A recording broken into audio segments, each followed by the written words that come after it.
It's Tuesday, September 18. This is the news on PBCJ. I'm Simone Absalom. As of January 1, 2019, the ban on plastic bags, styrofoam, and plastic drinking straws will be in effect. Daryl Vaz, Minister without portfolio in the Office of the Prime Minister, made the announcement at a media briefing yesterday. As of January 1st, 2019, the government will impose a ban on the import, manufacture, distribution, and use of all single-use plastic carrier bags with the dimensions at and below 24 inches by 24 inches, which includes those bags commonly referred to locally as scandal bags and T-shirt bags, used primarily in the retail and wholesale sectors. Matthew, if you could just give me the bag. The ban will not apply to single-use plastic bags utilized to maintain public health or food safety standards, such as those used to package raw meats, flour, sugar, rice, and baked goods, such as bread.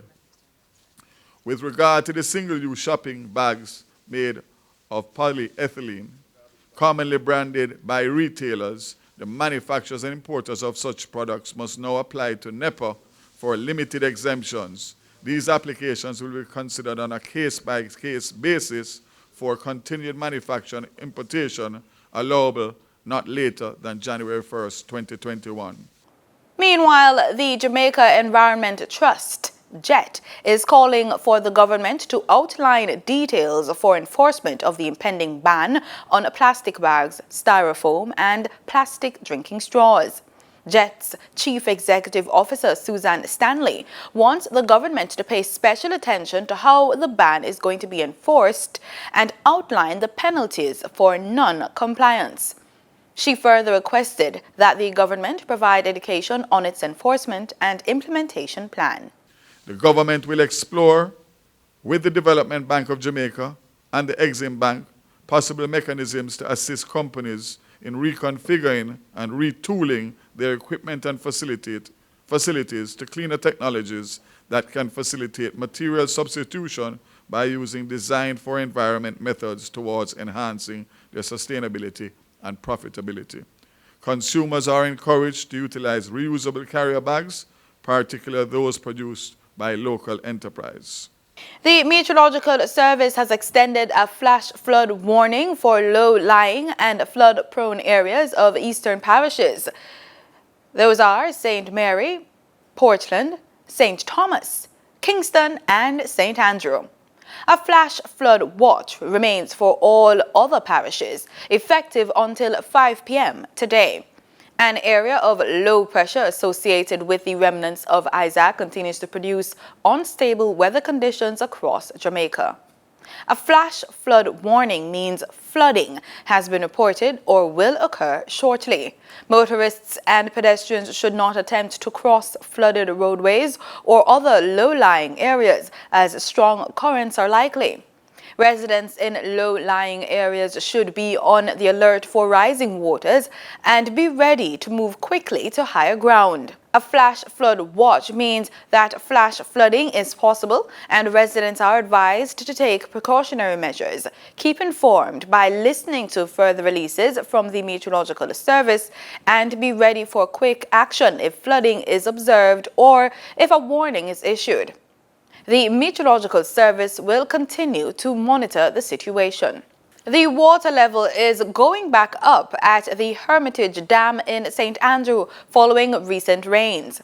The level had fallen dangerously low as drought conditions persisted, with the National Water Commission declaring the dam could run out of water in a matter of weeks. However, following rains on the weekend, Charles Buchanan, NWC's corporate communications manager, said it is not yet over 50%, but things have improved. Plans are afoot to recruit additional judges. So says President of the Court of Appeal, Justice Dennis Morrison. This, he says, is occasioned by the expansion of the Court of Appeal building on King Street in downtown Kingston. Justice Morrison was speaking at a swearing-in ceremony at King's House yesterday, where 2 judges were appointed to higher office. They are Pamela Mason, who will serve as Master in Chambers of the Supreme Court, and Justice Leighton Pusey, who will act as a judge of the Court of Appeal. The judges serving the Court of Appeal are charged with the responsibility of hearing appeals and applications from decisions of the Supreme Court, the Resident Magistrates Court, as well as those from administrative tribunals. In April, the Minister of Justice, Delroy Chuck, signed an $846 million contract to undertake expansion of the Court of Appeal building, which would see the addition of 3 new courtrooms, 13 judges' chambers, and 2 lounges. The Transport Operators Development Sustainable Services yesterday demanded a fare increase for transport operators, who they say are being heavily inconvenienced by roadwork in sections of the corporate area. President of the group, Edgerton Newman, made the call at a press conference in Kingston yesterday, where he outlined a series of challenges facing operators, who he said are operating in a crisis. Newman's call followed reports by some parents last week that their children, traveling on routes around Portia Simpson Miller Square in St. Andrew, were being asked to fork out more for bus fare as conductors bemoan the rush hour detours.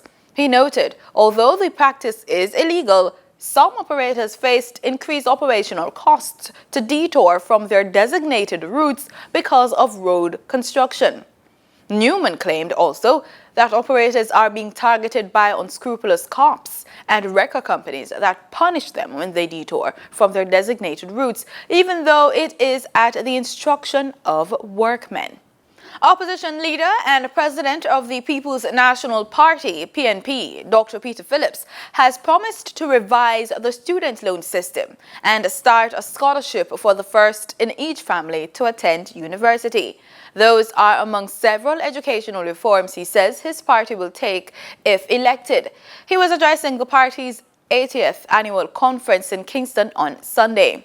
Party President Dr. Peter Phillips told PNP members he'll be making access to tertiary education easier if they win the next general election.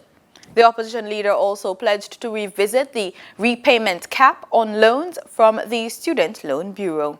The US dollar on Monday, September 17, ended trading at Jamaican $136.60, down by 14 cents. According to the Bank of Jamaica's daily foreign exchange trading summary, the Canadian dollar ended trading at $105.55, down from Jamaican $105.75, while the British pound sterling ended trading at $179.47, up from $178.67.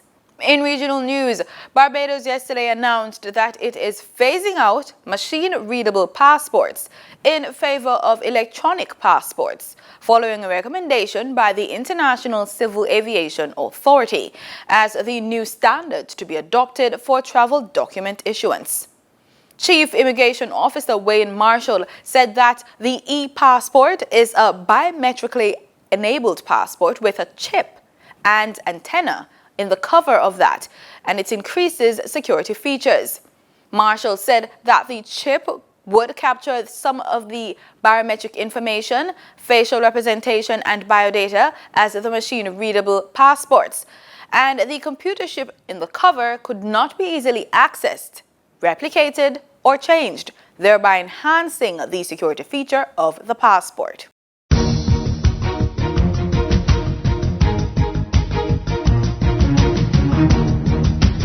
In sports, Trinidad and Tobago's Knight Riders have become the first team in CPL history to win the tournament back-to-back after they defeated the Guyana Amazon Warriors by 8 wickets at the Brian Lara Stadium in Trinidad on Sunday.